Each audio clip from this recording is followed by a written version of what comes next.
Once again guys, welcome back to our YouTube channel the preparation Adda 365। So dear, कैसे हैं आप लोग? I hope आप लोग अच्छे होंगे एंड स्टडी चल रही होगी। देखिए गाइस, ये वीडियो काफ़ी ज़्यादा इंपॉर्टेंट है। Point of view of your knowledge, आपकी जानकारी के अनुसार एक चीज़ें बहुत ज़्यादा इंपॉर्टेंट है। प्लीज़ वीडियो को स्किप मत कीजिएगा, बस आपसे ये रिक्वेस्ट है। आप क्वेश्चन को आप देखिए, नंबर ऑफ क्वेश्चन मैंने लिए लगभग 20 क्वेश्चन लिए। आप देखिए कितने क्वेश्चन आप कर पाते हैं। ज़्यादा हार्ड क्वेश्चन नहीं है, ज़्यादा से ज़्यादा ये 5 से 10 मिनट का वीडियो होगा। और इस वीडियो को प्लीज़ स्किप मत कीजिएगा, फुल वॉच कीजिएगा और देखिएगा कि कितने आप नंबर ऑफ क्वेश्चन सॉल्व कर पाते हैं एंड चीज़ों को समझ पाते हैं। प्लीज़ और कमेंट करके बताइए कि हमने इतने क्वेश्चन सॉल्व किए हैं। या प्लीज़ ये आपसे रिक्वेस्ट है, इस वीडियो को पूरा देखिए एंड इसमें हम आपको जो इन्फॉर्मेशन देने वाले हैं वो काफ़ी ज़्यादा इंपॉर्टेंट है। तो चलिए क्वेश्चन को सॉल्व करते हैं विदाउट वेस्टिंग और टाइम। सो क्वेश्चन आपका पहला आप देख सकते हैं अपनी स्क्रीन पे गाइस, कि क्वेश्चन क्या है, थार भूमि कहाँ स्थित है। अब थार भूमि क्या है? अगर थार के बारे में आपने सुना है तो थार के बारे में आप जानते हैं। थार वो कार नहीं है, थार के बारे में आपको बता रहे हैं। देखिए थार क्या है, थार भूमि कहाँ स्थित है। तो गाइज आप जानते हैं थार क्या है, एक रेगिस्तान है। क्या है थार? क्या है? एक रेगिस्तान है, हमारा रेगिस्तान है। आप ये पहले से जानते हैं, यदि नहीं सुने होंगे तो आप जान लीजिए थार क्या है, एक रेगिस्तान है। जो कि कहाँ स्थित है, बात की जाए रेगिस्तान है तो कहाँ स्थित है। तो ये हमारा जो थार रेगिस्तान है गाइस, जो हमारा थार रेगिस्तान है वो राजस्थान में स्थित है। देखिए हमने डायरेक्टली इसका आंसर लिया, लेकिन हम आपको क्या कह रहे हैं कि आप पहले से इस चीज़ों को आप गेस कर लीजिए कि इसका आंसर क्या होगा। देखिए आंसर शो हो रहा है, बट आपको ये जानना है कि आपको ये जानकारी थी या नहीं। तो अगला क्वेश्चन क्या है, देखिए इसमें ऑप्शनल नहीं है, बट आपको नॉलेज होना चाहिए कि वास्तव में है क्या क्वेश्चन का आंसर। तो क्वेश्चन, दूसरा क्वेश्चन क्या हमारा, दूसरा क्वेश्चन जो है हमारा कि भारत का कौन सा राज्य सबसे अधिक अधिक राज्य की सीमा को स्पर्श करता है। तो देखिए उत्तर में लिखा उत्तर प्रदेश, क्वेश्चन का आंसर दिया उत्तर प्रदेश। लेकिन यदि ये बात आपको मालूम है कि नहीं, तो देखिए मैं आपको बता दूं कि भारत जो है हमारा, जो उसमें उत्तर प्रदेश राज्य है, यूपी जो है हमारा, सॉरी यूपी जो है उत्तर प्रदेश, वो सबसे ज़्यादा सीमाओं को स्पर्श करता है। वो क्या है? सबसे ज़्यादा सीमाओं के राज्य की सीमाओं को स्पर्श करता है। तो ये लगभग 9 राज्य की सीमाओं को स्पर्श करता है। 9 राज्यों की सीमाओं को स्पर्श करता है। ये भी एक क्वेश्चन हो गया, इसका आंसर हो गया कि कितने राज्यों से, लगभग 9 राज्यों की सीमाओं को स्पर्श करता है। ओके, तो ये भी क्वेश्चन का आंसर हो गया। एंड क्वेश्चन अगला क्या हमारा तीसरा, आप देख सकते हैं आपका तीसरा क्वेश्चन ये है आपका कि सियाचिन ग्लेशियर भारत के किस राज्य में। देखिए सियाचिन के बारे में आपने सुना ही होगा, यदि नहीं सुने हैं तो प्लीज़ इसको भी जान लीजिए। सियाचिन एक ग्लेशियर है। ग्लेशियर क्या होता है? एक बर्फ हिमनद होता है, बर्फ जमा हुआ भाग होता है। तो वही बड़ा सा जो बर्फ का ढेला ढेला कह सकते हैं, पहाड़ कह सकते हैं, मतलब बर्फ का होता है, जमा हुआ पानी होता है, जब मेल्ट होता है, जब हीट पाता है। तो सियाचिन एक ग्लेशियर हिमनद है। मतलब वो कहाँ स्थित है? तो जम्मू एंड कश्मीर में स्थित है। आपका आंसर ये हो जाएगा। ओके, एंड बात की जा रही है अगले क्वेश्चन की। तो अगला क्वेश्चन क्या है, आप देख सकते हैं अपनी स्क्रीन पे। तो अगला क्वेश्चन क्या है कि डंकन पास किसके मध्य स्थित है। तो ये किसके मध्य स्थित है? तो ये स्थित है अंडमान और निकोबार, दक्षिण अंडमान और लिटिल अंडमान। देखिए ये क्या होता है, यदि आपको बेसिक इसके बारे में इंफॉर्मेशन लेता है तो आपको भारत का भूगोल के बारे में पता होना चाहिए कि हमारा जो, ये मान लीजिए हमारा इंडिया है, सपोज दैट ये अपना इंडिया है, और ये ऐसे कुछ करके अपना इंडिया जो, तो सॉरी इतना खास बन नहीं पाया। तो देखिए इधर क्या हमारे छोटे छोटे द्वीप हैं, छोटे छोटे द्वीप हैं। तो यहीं अंडमान निकोबार, इधर लक्षद्वीप है। ओके, इधर लक्षद्वीप है, ये पूरा जल से घिरा है हमारा। ओके, तो मतलब क्या है कि इधर अंडमान निकोबार है। तो वही बात है कि दक्कन किसके पास स्थित, तो आपको आंसर हो जाएगा सीधे सीधे दक्षिण अंडमान और लिटिल अंडमान के मध्य। क्लियर है? अगला क्वेश्चन क्या है, अगला क्वेश्चन आप देख सकते हैं यार अपनी स्क्रीन पे खुद। क्वेश्चन अगला है कि भारत, जो हमारा भारत देश है, भारत का कौन सा राज्य चीन, नेपाल और भारत भूटान की सीमा को स्पर्श करता है। क्या है कि भारत की जो कौन सा राज्य है जो चीन, नेपाल, भूटान की सीमा को स्पर्श करता है। हमारा सिक्किम राज्य है गाइस। ज़्यादा टफ इस क्वेश्चन नहीं, सिक्किम राज्य। अब इसको मैप देखे रहेंगे, इसको रटना है ही नहीं। अब इंडिया मैप देखेंगे कि सिक्किम कहाँ है, इससे सटा हुआ राज्य कहाँ है, देश कौन सा है, तो वो आपको क्लियर ऑलरेडी हो जाएगा। तो आप इंडियन मैप को देखते रहिए, तो उससे आपको क्लियर होता रहेगा। अगला क्वेश्चन क्या है, अगला क्वेश्चन क्या है, देखिए वीडियो में प्लीज़ बने रहिएगा। क्वेश्चन हमने ज़्यादा नहीं लिया, इन क्वेश्चन को हम सॉल्व करते हो बेसिकली इसका जो बेसिक इन्फॉर्मेशन है आपको देते चलेंगे। अगला क्वेश्चन क्या है, छठवा, इलाहाबाद, हरिद्वार, कानपुर, पटना जैसे मतलब शहरों का नाम लिखा है, तो किस नदी के किनारे बसा है यार? इसको कौन नहीं जानता, बहुत ही ईजी क्वेश्चन है। तो ये गंगा नदी के किनारे बसा। क्या? गंगा नदी के किनारे बसा। किस क्वेश्चन का आंसर हो गया, ईजी है क्वेश्चन। अगला क्वेश्चन है सुकोवा घाट डिब्रूगढ़ गुवाहाटी शहर किस नदी के किनारे है? तो ये हो जाएगा आपका क्वेश्चन के according Brahmaputra. Okay, and Bharat के पश्चिम में कौन सा देश स्थित है? तो देखिए आपको ये चीज़ों को समझना है, भारत के पश्चिम में कौन सा देश है? अफगान, मान लो पाकिस्तान है, ये पाकिस्तान आंसर में लिखा है, लेकिन आपको ये चीज़ें हमेशा याद कैसे रहेगी? देखिए मान लीजिए भारत का मैप है, देखिए आपको क्या करना ही पड़ेगा बेसिकली, आपको करना ये पड़ेगा कि आपको इंडिया मैप को देखना पड़ेगा कि भारत के पश्चिम में कौन सा है, पूरब में कौन सा है, उत्तर में कौन, दक्षिण में। तो इंडिया मैप अगर आपके पास है, यदि नहीं है तो उसको आप ले लीजिए, उससे आपको क्लियर हो जाएगा क्या है कि मान लीजिए इधर जो देश रहता है ये सिंबल है मतलब नॉर्थ ईस्ट, जो ऊपर की दिशा है हमारी नॉर्थ रहेगी, ये साउथ रहेगा, एंड ये हमारा जो है ईस्ट क्या है, ये क्या है? देखिए इसमें क्वेश्चन में क्या पूछा, भारत के पश्चिम में कौन सा देश स्थित है? ओके, तो ये हो गया हमारा, इधर हो गया हमारा ईस्ट हो गया, इधर हो गया वेस्ट। तो पश्चिम में किधर? इधर पाकिस्तान स्थित है हमारा। तो देखिए आपको क्लियर अगर ना हो रहा होगा तो प्लीज़ करके आप देखिए, डायरेक्शन आपको मालूम है, ऊपर की ओर अपवर्ड जो होती है, ये आप मैप में देखेंगे तो ऊपर की जो दिशा होगी वो हमारा क्या हो जाएगा, जो कश्मीर वगैरह है वो हमारा हो जाएगा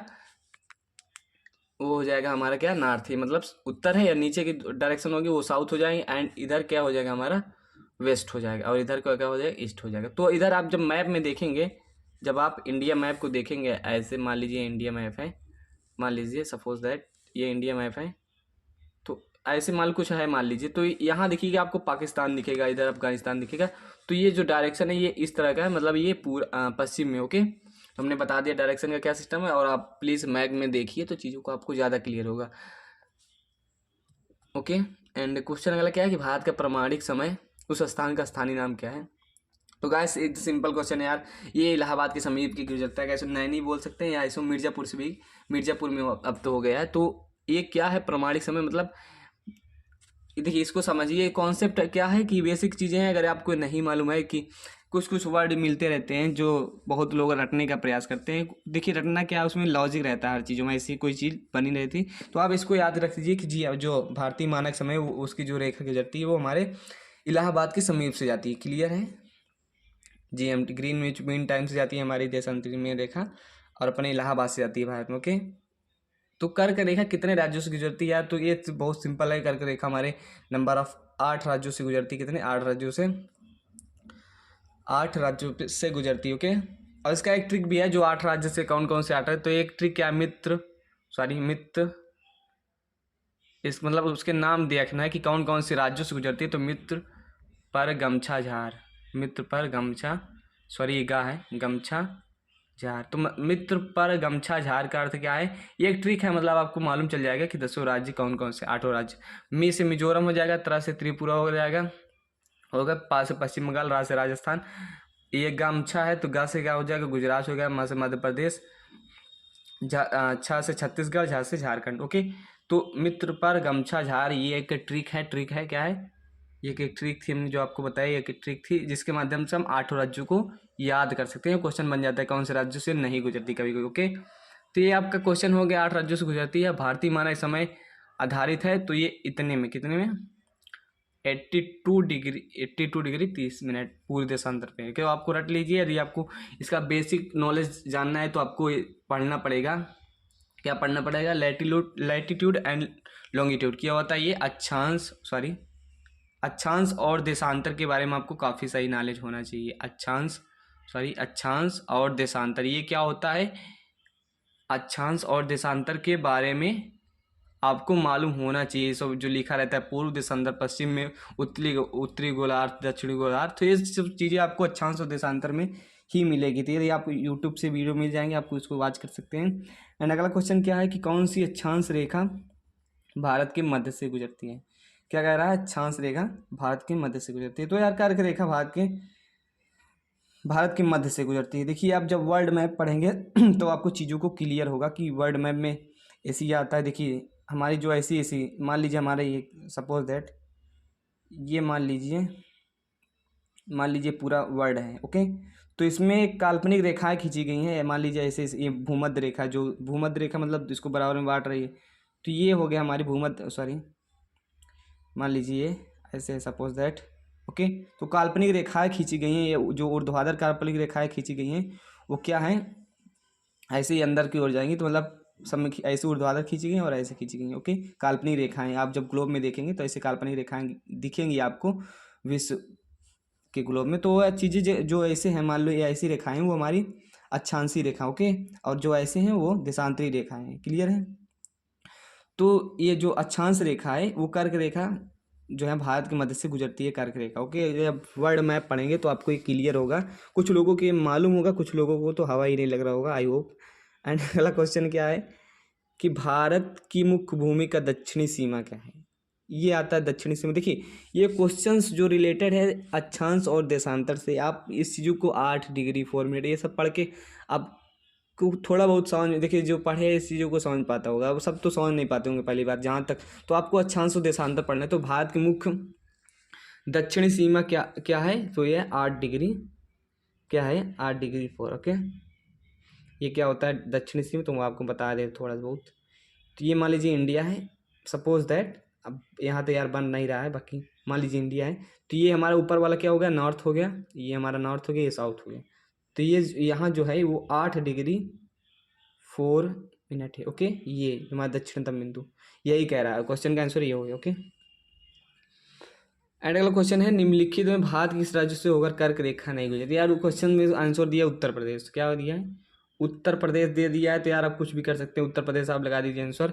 देखिए क्वेश्चन किस तरह से पूछता है, ये तो डायरेक्टली उत्तर प्रदेश दे दिए कि ओके निम्नलिखित भारतीय राज्य में किस, तो निम्नलिखित तो इसमें कोई निम्नलिखित है नहीं कि मान लीजिए उत्तर प्रदेश, राजस्थान, गुजरात, लेकिन डायरेक्ट आंसर दिया। तो आपको मालूम होना चाहिए बेसिकली कि किन किन राज्यों से गुजरती है। तो मैंने आपको कभी क्या बताया था, ट्रिक बताई थी, हमने क्या बताया था, ट्रिक। और ट्रिक क्या थी, ट्रिक ये थी कि मित्र पर गमछा जड़, जहाँ मी का मतलब मिजोरम, त्रा का मतलब त्रिपुरा, गा का मतलब गुजरात, माँ का मतलब मध्य प्रदेश, छा का मतलब झारखंड, मतलब हमने आपको ये सब चीज़ें अभी बताई थी। तो वो आपको याद रहेगा, तो आपको बता देंगे किस राज्य से जाती है, किस राज्य से नहीं जाती। क्लियर है। 15 क्वेश्चन। अगला क्वेश्चन क्या है 15वां, जो कि सर्वप्रथम इंडिया शब्द का प्रयोग भारत के किस भाषा में किया गया था। तो यार ग्रीक भाषा में किया गया था। ओके, इंडिया जो है इंडिया शब्द का तो ग्रीक भाषा में किया गया था। अगर कोई ज़्यादा कुछ है नहीं इसमें, प्रयोग किया गया था, तो हमें याद रखना है कि कौन सी भाषा में, ग्रीक भाषा में।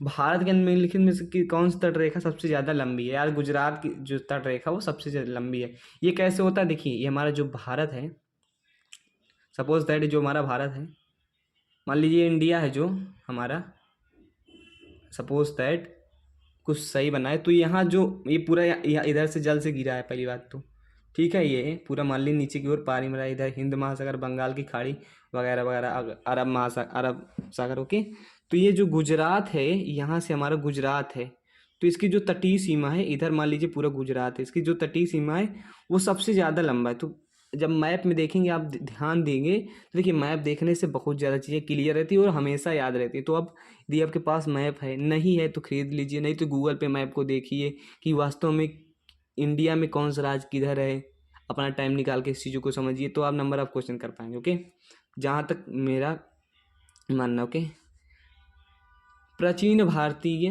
भौगोलिक मान्यता के अनुसार भारत किस द्वीप का अंग था। तो यार जम्बू द्वीप का ज़्यादा कुछ सोचना नहीं, जम्बू द्वीप का अंग था।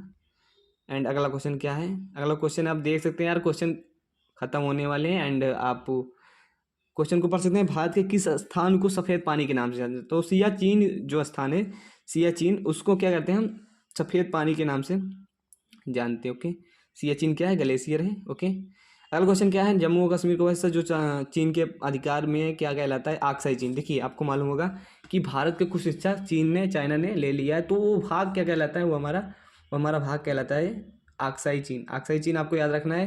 अगला क्वेश्चन क्या है, सतपुड़ा की पहाड़ियाँ किस राज्य में स्थित है।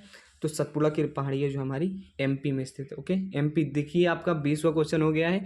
एंड प्लीज़ करके कमेंट करके बताइए यार गाइस आपको वीडियो कैसा लगा। यदि वीडियो में कोई एरर हो, कोई विशेष प्रकार का डाउट रहेगा हो, तो प्लीज़ कमेंट कीजिएगा, हम डाउट के थ्रू उसको कंप्लीट करने का प्रयास करेंगे। आई होप ये चीज़ें आपको समझ में आ रही होंगी।